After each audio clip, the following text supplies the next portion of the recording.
Okay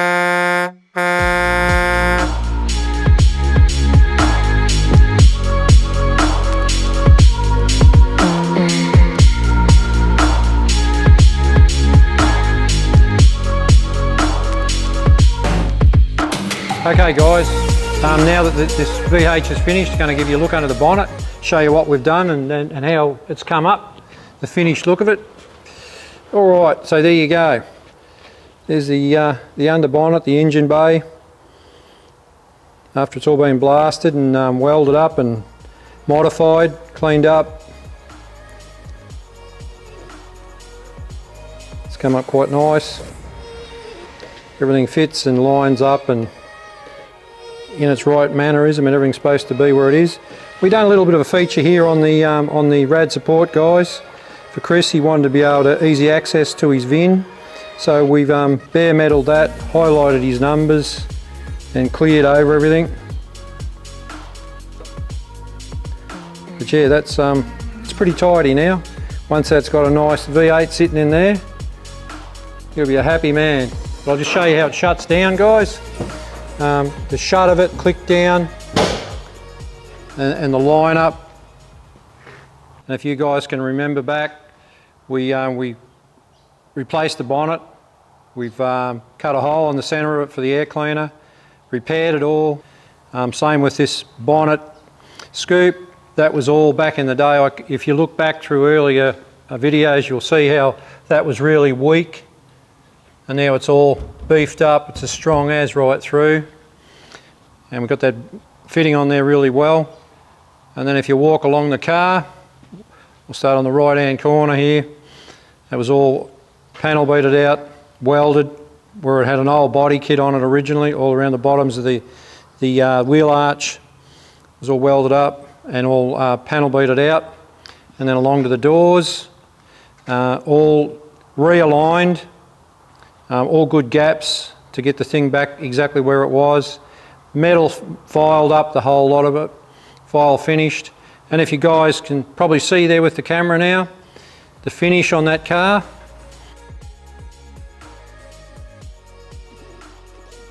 That's all filed up, 100% steel. But it all pays off in the end if you want a top quality job. But those lines now and gaps on that car are really, really correct. They're not in, out and out of proportion where they shouldn't be and should be. But all these body lines right through it, down here as well. And you come back onto the quarter here, it was all repaired. Nice and straight.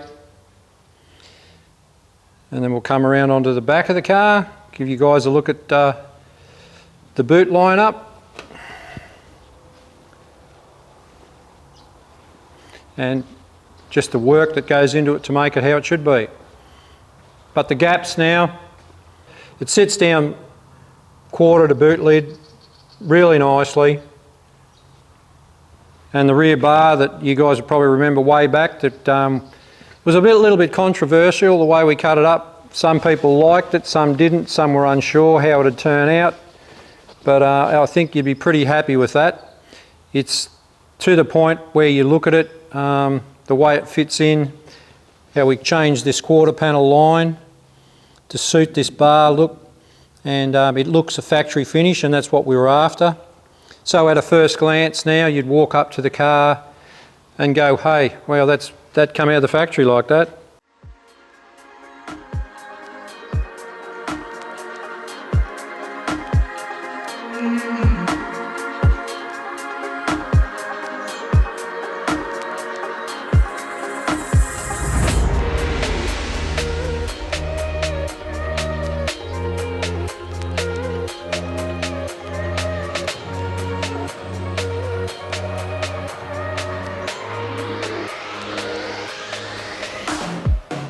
Quite a bit of effort goes into it to make that thing look the goods as it does. But the fit and function is what you want, and the longevity. And then we come around to the left-hand rear quarter, guys. That was a fairly extensive repair because this car has, at some stage in its life, it's been hit here in the quarter and been pushed in. It had tucked the boot floor a little bit, which we repaired and got back. And as I say, all this bumper fits on perfect now. We had a few holes we had to weld up in it, and shrunk and filed up this whole quarter. That's got no body filler in it. That's all steel finish. And as you can see along the body lines now, they all line up really sweet. And all this has been metal filed right through from front to back. Doors have been adjusted to fit correctly. And this car had obviously, as I said earlier, it had been hit obviously in the back, left-hand rear, and I think left-hand front. It's had a nose to tail job. Gaps were really bad, not sealing around the door seals. And this one's been replaced, this left-hand front door. And I think it's had a fairly good crunch in low underneath the car, and the whole car was out of alignment.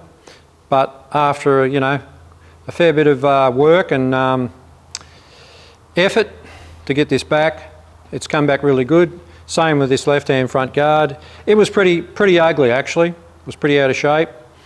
And yeah, it's all back to a nice finish. And the turret, you go up there you guys, we'll have a look, and you can have a look across it. That's, it had a little bit of hail somewhere in its life, and we got all that out, filed it all up, and now she's back to steel, but it's come up really nice. And it'll hold the look, hold the gloss for a long, long time, because it's not layers and layers of body filler. So yeah guys, at the end of it, it's a pretty sweet ride, and it's not a Summer Nats car, it's only a streeter, it's an everyday driver.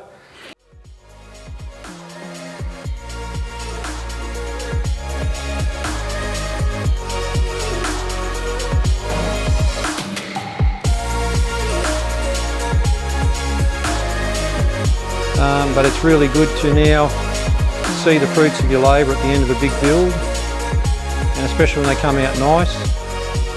But that paint and everything, guys, is really good. I don't know whether the camera is going to show it to the extent that it is, but it's come up actually really spot on. Very happy with that.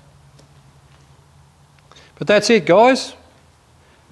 It's been a bit of a mission along the way with the ups and downs, but as they all do, they come to an end. And as long as it's a happy ending, as they say, everyone walks away with a smile on their face.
For the VH build. We just want to say thanks for following us along with this build, and it's actually been pretty cool showing you guys what's involved, but next time we will definitely show the spray painting since everybody wanted to see it. Good people to deal with, great people that own this car. Yeah, it's good because we can put another nice car back out on the road. Yeah, that's it. So now the next thing will be, guys, we'll do another video in the future, and it will be when Chris is finished with it, he'll put the trim in. He's going to do trim, motor, everything, complete the build, and then we'll go to a really good film with him, and he can cut some donuts for us in it. And, and he will. But hey, that's it, guys. Thanks for watching, and we'll catch you on the next one.